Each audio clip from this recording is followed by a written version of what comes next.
හොඳින් අදට අපේ ගීක් යාළුවෝ මයි බෝන් කියලා පිළිගන්නවා මාස්ටර් එක්ක ඉතින් ගෙන තවත් එක ඉන්ටරෙස්ටිං වීඩියෝ එකකට. ඉතින් ඔන්න අද අපි කතා කරන ක්ලාස් එකේ කොහොමද Windows 11 22H2 අප්ඩේට් එක අපේ කම්පියුටර් එකට දාගන්නේ කොහොමද කියලා. ඉතින් අද මම මේක කොටස් දෙකකට කියලා දෙනවා. ඉතින් පළවෙනි එක තමයි ඔයාගේ කම්පියුටර් එකට Windows 11 support නම් ඒ ක්‍රමයට සහ ඔයාගේ කම්පියුටර් එකට Windows 11 support නැත්නම් කොහොමද 22H2 අප්ඩේට් එක ඔයාගේ කම්පියුටර් එකට ගන්න කියලා අද මම කියලා දෙනවා.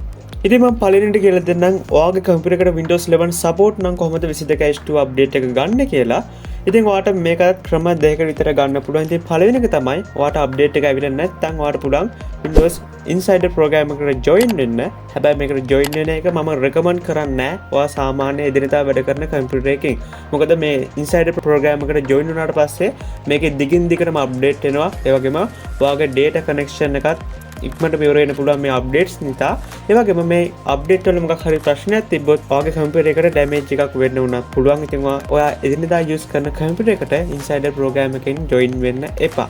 ඉතින් ඒ ක්‍රමේ නැතුව ඔයාට මම තව ක්‍රමයක් කියලා දෙන්නම්. ඉතින් ඔයාට පුළුවන් සුපුරුදු පරිදි මම පල්ලෙහාට ඩිස්ක්‍රිප්ෂන් ඒරියා එකේ Microsoft සමාගමේ නිල වෙබ්සයිට් එකේ link එක දාලා තියන්නම්. ඔයාට පුළුවන් ගිහලා ඒ link එක click කරන්න.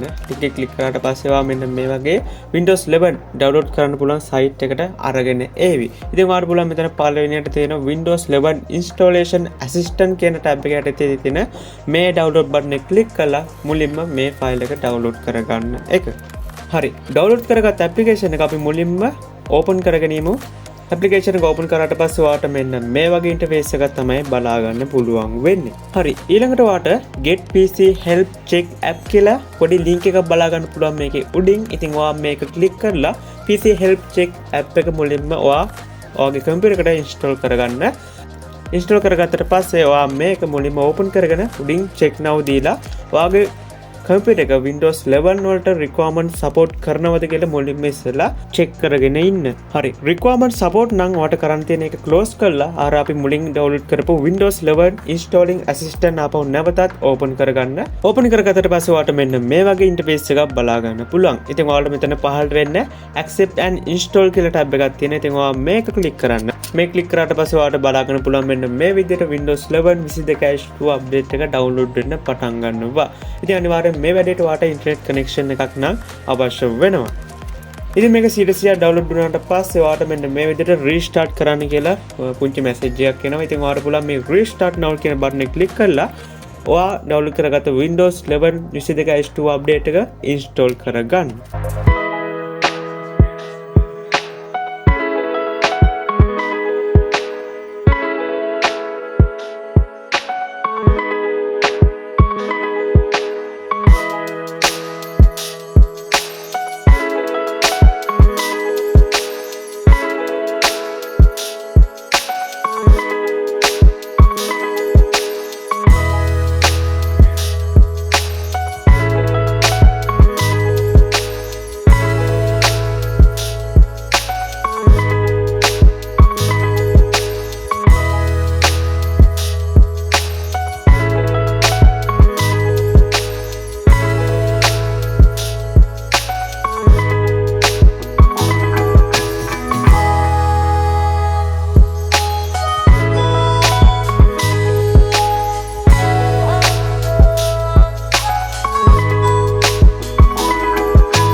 දැන් අපි මේ Windows 11 ISO ෆයිල් එක ඉන්ස්ටෝල් කරගන්න තමයි මේ ලෑස්ති වෙන්නේ. ඉතින් ඒකට ඔයාලට කරන්න තියෙන්නේ මේ Windows 11 ISO ෆයිල් එකට right click කරලා ඔයාලට පුළුවන් මේ WinRAR කියන software එක ඔයා ඉන්ස්ටෝල් කරන්න නැත්නම් ඒක ඉන්ස්ටෝල් කරගන්න මේ WinRAR software එක හරහා ඔයාලට පුළුවන්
අපිත් එක්ක තාක්ෂණික අධ්‍යාපනික වශයෙන් උගත කරන ගොඩක් කන්ටෙන්ට් ඉදිරියේදී මේ channel එක හරහා ඔයාලට බලා ගන්න පුළුවන්. ඉතින් channel එක subscribe කරලා නැත්නම් subscribe කරන්න. ඉතින් හම්බෙමුවත් මේ වගේ interesting වීඩියෝ එකකින් අලුත් දේවල් ගොඩක් අරන් ඉක්මනට හම්බෙමු.